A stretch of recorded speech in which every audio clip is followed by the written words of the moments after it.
ठीक आहे, लक्ष द्या. सर्वांनी हेडलाईन लिहून घेतली. Newton's universal law of gravitation आज आपल्याला पाहायचंय.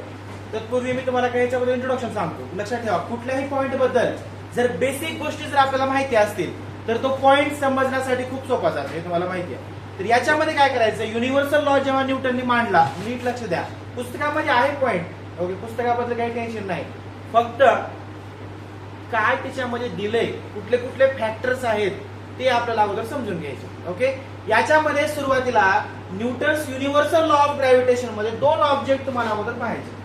ओके, हा एक ऑब्जेक्ट आहे स्पेरिकल ऑब्जेक्ट. लक्षात ठेवा, जो गोल असतो त्याला स्पेरिकल ऑब्जेक्ट असं म्हणतात. काय म्हणतात?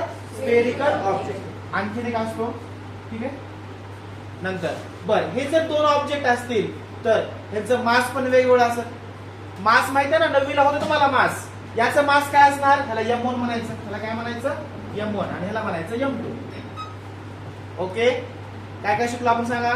कुठला नियम शिकतोय? Newton's universal law of gravitation. किती ऑब्जेक्ट आहेत? दोन. पहिल्याचं मास काय? M1. दुसऱ्याचं मास काय? M2. ओके, तुम्ही छोटं मोठं काढू शकता, काय हरकत नाही. किंवा सेम आकाराचं काढलं तरी काय हरकत नाही. बर, जर दोन ऑब्जेक्ट काढले, दोघांचं मास पण लिहिलं, पहिल्याचं M1 आणि स्मॉल अक्षर काढायचं, दुसऱ्याचं M2. बर, दोघांचं डिस्टन्स लिहिणं गरजेचं आहे. डिस्टन्स म्हणजे कळतंय दोघांमधलं अंतर. आता इथून इथपर्यंतचं अंतर मी ह्याला D म्हणतो. काय म्हणतो मी याला? काय काय शिकलो आपण, कळालं? राईट, ऑब्जेक्ट किती? दोन. राईट, पहिल्याचं मास किती? M1, दुसऱ्याचं M2, दोघांचं डिस्टन्स किती? D. तर न्यूटन्स युनिव्हर्सल लॉ काय सांगतो? हे दोन ऑब्जेक्ट एकमेकांकडे अट्रॅक्ट होतात. काय होतात? अट्रॅक्ट. हा M1 याच्याकडे जातो आणि हा M2 याच्याकडे जातो विथ फोर्स. F म्हणजे फोर्स तुम्हाला ऑलरेडी झालेला आहे. ओके, फक्त समोर लक्ष द्यायचं, दुसरीकडे कुठंच पाहायचं नाही. पॉइंट हळू वाढायला लागेल, तुम्हाला पाठीमागचं लक्षात ठेवावं लागेल. ऑब्जेक्ट किती आहेत? दोन. पहिल्याचं मास M1, दुसऱ्याचं मास M2. ओके, दोघांमधलं डिस्टन्स किती? D, small d. ओके, तर दोन्ही ऑब्जेक्ट एकमेकाकडे यायला लागले with force F. With force. Okay, हे सगळे पॅरामीटर माहिती झाल्यानंतर आपण न्यूटन्स युनिव्हर्सल लॉ पुस्तकातला पाहणार आहोत. कधी लक्षात ठेवा, डायरेक्टली आपण जर पॅसेज चालू केला, लाईन चालू केली तर तेवढं आपल्याला क्लिअरली समजत नाही. राईट, परंतु ही जर पार्श्वभूमी जर आपल्याला माहिती असली, बॅकग्राऊंड, तर आता हे नक्कीच सोपं जातं, कारण हे शब्द लॉ मध्ये येणार आहे. ठीक आहे, सर्वांनी 2 मिनिट पुस्तकामध्ये लक्ष द्या. All the above considerations including Kepler's law led Newton to formulate his theory of universal gravity. मग न्यूटनने काय केलं माहिती आहे? काल जे आपण केपलरचे नियम बघितले होते, मोस्ट इम्पॉर्टंट, किती नियम बघितले होते? 3. राईट, त्यांचा वापर करून न्यूटनने स्वतःचा एक नियम मांडला. समजाले? म्हणजे वापर कोण कोणाचा केला? न्यूटनने वापर केला. कुणाचा?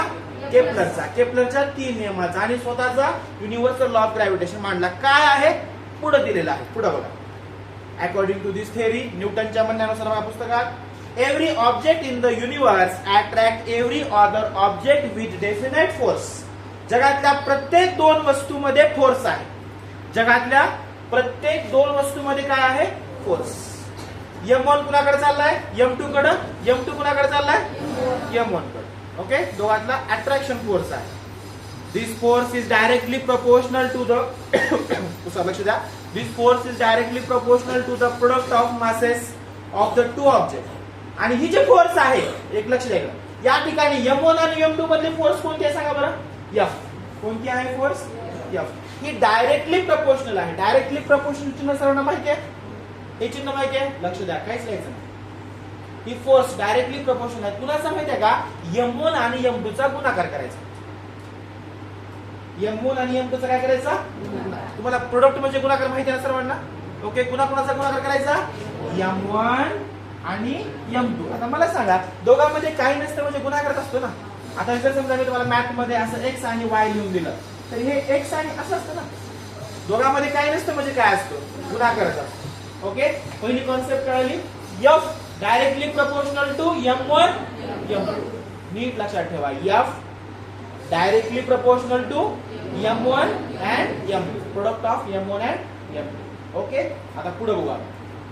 अँड दुसरा लक्ष द्या is inversely proportional to the square of distance between them. आणि हाच नियम काय सांगतो, लगेच ह्याला डिनॉमिनेटर मध्ये घ्यायचं. डिनॉमिनेटर कळते का, खाली इनव्हर्सली प्रपोर्शनल डिनॉमिनेटर मध्ये असते.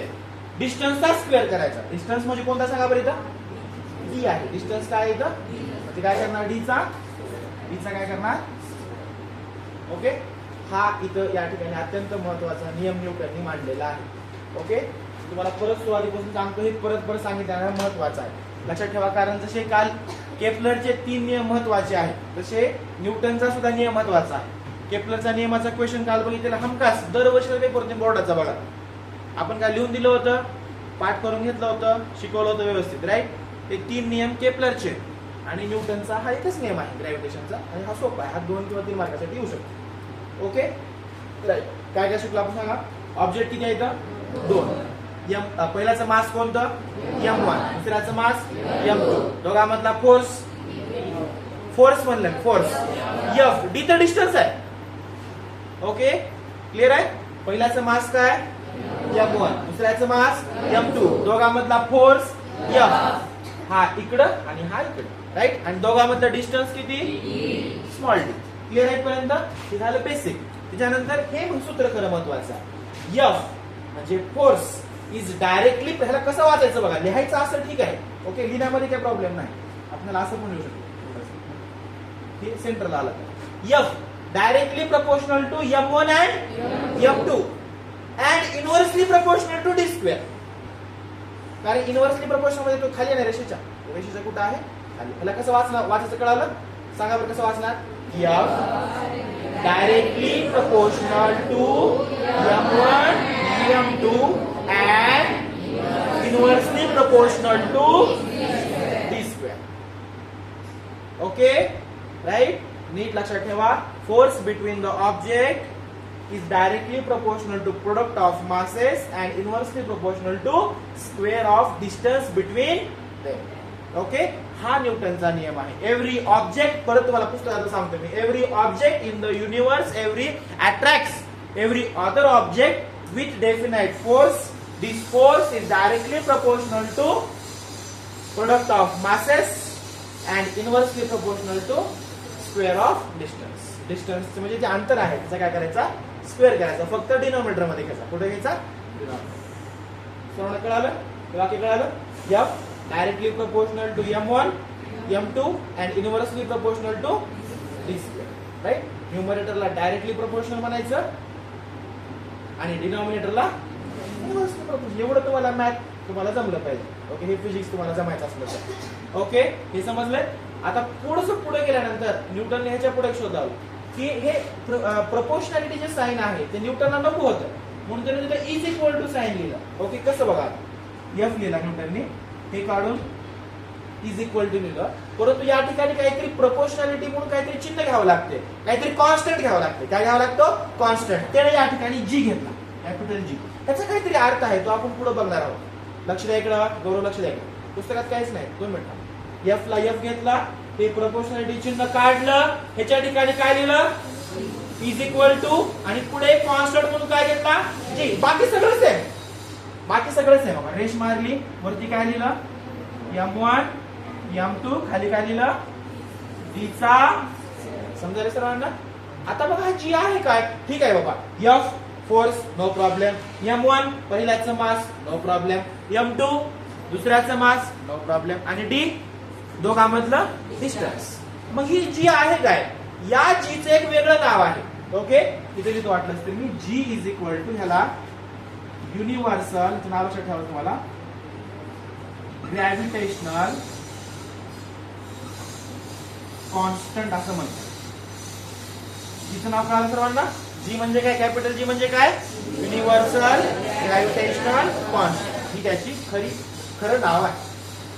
ओके, अत्यंत महत्वाचा हा पॉइंट आपण या ठिकाणी शिकलेलो आहोत. सूत्र कळालं सर्वांना. सूत्र कसं तयार झालं ते, काय सूत्र भेटलं शेवटी, F is equal to G m1 m2 divided by D square. बरं, सर्वांचा अर्थ कळाला. सांगा बरं, एफ म्हणजे काय, एफ म्हणजे काय, फोर्स. जी म्हणजे काय, युनिव्हर्सल ग्रॅव्हिटेशनल कॉन्स्टंट. M1 म्हणजे काय? पहिला object of first, sorry mass of first object, right. M2 म्हणजे काय? मास ऑफ सेकंड ऑब्जेक्ट, म्हणजे दुसऱ्याचं मास, काय अडचण नाही. आणि D म्हणजे काय? डिस्टन्स, दोघांमधलं अंतर, दोघांमधलं अंतर. ओके.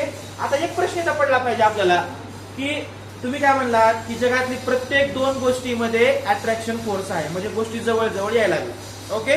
मग तुम्हाला एक प्रश्न पडला पाहिजे, एक ऑब्जेक्ट इथं आहे समजा, हा बेंच आणि हा बेंच, ह्यांच्यामध्ये पण अट्रॅक्शन फोर्स आहे का? आहे. मग ते जवळ काय येत नाही. मी इथं बसलोय, माझा मित्र इथं बसलाय, दोघांमध्ये अट्रॅक्शन फोर्स आहे का? आहे. मग दोघं जवळ काय येत नाही. मॅग्नेट सारखे जवळ यायला पाहिजे ना. प्रश्न बरोबर आहे की सांगा. नीट समजून घ्या. Every object in the universe attracts every other object. जगातली प्रत्येक वस्तू, इव्हन तुमची बॉडी सुद्धा, किंवा प्रत्येक वस्तू जी साईडला आहे, कशी आहे साईडला, ती एकमेकाच्या जवळ यायला लागली. परंतु या फोर्सची व्हॅल्यू अत्यंत कमी असते, खूप कमी असते. त्याचे आपल्याला गणित करायचे नंतर, म्हणून ते आपल्याला जवळ येताना दिसत नाही, राईट. म्हणून तुमच्या शेजारी बसलेला मित्र जोपर्यंत इच्छा नाही तोपर्यंत तुम्ही एकदम एकमेकाकडे येऊ शकत नाही, ऑटोमॅटिक येऊ शकत नाही, राईट. ते आपल्याला पुढे एक महेंद्र आणि विराटचे गणित आहे या सूत्रावरती, ते आपल्याला पाहायचं आहे. तर पुरी सरांना लॉ कळाला. ओके. त्याला कसं वाचायचं कळालं? कोण डायरेक्टली प्रोपोर्शनल आहे कळालं? कोण आहे सांगा डायरेक्टली प्रोपोर्शनल? M1 M2. बरं, आता त्यांनी M1 M2 ऐवजी लॉ मध्ये काय दिलं? प्रोडक्ट शब्द दिलाय. प्रोडक्ट म्हणजे काय? गुणाकार. एवढं तुम्हाला समजतं ना. आणि M1 M2 म्हणजे काय? गुणाकार असं. आणि इनव्हर्सली प्रोपोर्शनल कोण आहे? डिस्टन्स. आणि हे चिन्ह काढून इज इक्वल टू इथलाच काय घ्यावं लागतंय? G. G चं नाव काय? Gravitational constant. ओके. आता तुम्ही हीच आकृती पुस्तकामध्ये बघा मित्रांनो, 1.5 डायग्राम बघा, आणि ती बोर्डवरची आकृती बघा. मला सांगा सेम आहे का? राईट. फक्त त्यांनी जरा कलरफुल दिले, आपण कलरचे नाही काढले, राईट. ब्ल्यू कलरचा त्यांनी स्पिअर काढलाय. सांगा बरं त्याचं मास काय दिलंय? M1. ग्रीन कलर वाल्याचं M2. दोघातलं डिस्टन्स D, राईट. आणि फोर्स आहे का नाही दोघांमध्ये? ही फोर्स इकडून त्याला जाईल, इकडून जाईल, right. Figure 1.5 shows two objects with the mass M1 and the M2 kept at the distance D from each other. दोघांमधलं जे डिस्टन्स आहे ते डिस्टन्स काय आहे? D आहे. ओके. सगळं बघितलं आपण. Mathematically the gravitational force of attraction between these two bodies can be written as F is directly proportional to M1 M2 divided by D square. मला सांगा, पुस्तकामध्ये दिलेलं हे सूत्र हेच आहे की सांगा, right. F is directly proportional to M1 M2 and inversely proportional to D square. Okay. ते लिहायचं असं आणि वाचायचं असं. बर, त्यांनी त्याला नंतर इझी प्रपोर्शनॅलिटी चिन्ह काढून पुढे त्यांनी G घेतला का सांगा बरं, राईट. ते G तुम्हाला माहिती आहे आता. G म्हणजे काय? Universal gravitational constant. खाली बघा, here G is the constant of proportionality and it is called as the universal gravitational constant. तुम्हाला एक्झाम मध्ये विचारलं जाऊ शकते, what is the name of G? G म्हणजे काय? कॅपिटल G बरं का. या चॅप्टर मध्ये पुढे गेल्यानंतर एक स्मॉल G सुद्धा येणार आहे मित्रांनो. आणि हा काय इंग्लिश विषय नाही, दोन्ही पण एकच म्हणणार, तसं नाही. इथं कॅपिटल G चा अर्थ वेगळा आहे. आज आपण कॅपिटल G शिकलो ना, राईट. काय आहे त्याचा अर्थ?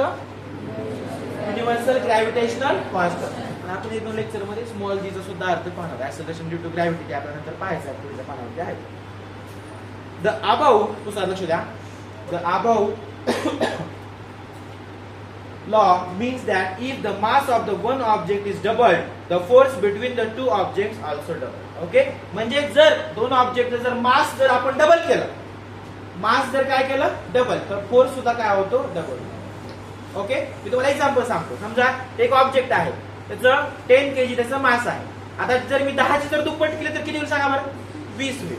म्हणजे 10चं काय केलं? 20 केलं, तर त्यातला फोर्स सुद्धा काय होतो? दुप्पट होतो. फोर्स पण काय होतो? ओके. म्हणजे काय शिकलो आपण या वाक्यातून?